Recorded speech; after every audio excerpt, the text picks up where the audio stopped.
Hi, this is Matthew Robert Payne, and I thought I'd give you another video, seeing as I've got a collection of them.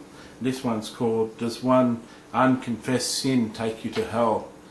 I was sitting in a sermon tonight, and the person preaching was saying that you can go to hell for an unconfessed sin, and you need to confess all your sins, and that sort of triggered something, but didn't trigger enough. And I did a video on hell a few days ago, and the video was called "Does Hell Scare You?" And one of my friends on YouTube commented on the video and said he grew up in a church that said one unconfessed sin could take you to hell for eternity.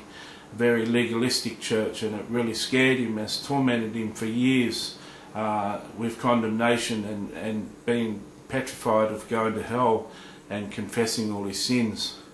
Let me ask you, is it possible to confess all your sins?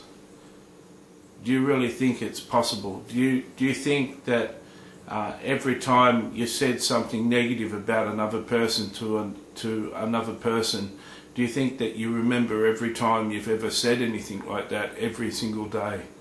Do you think you can go through a day and recount every sin? What if you missed one? I mean, you're going to hell, does it?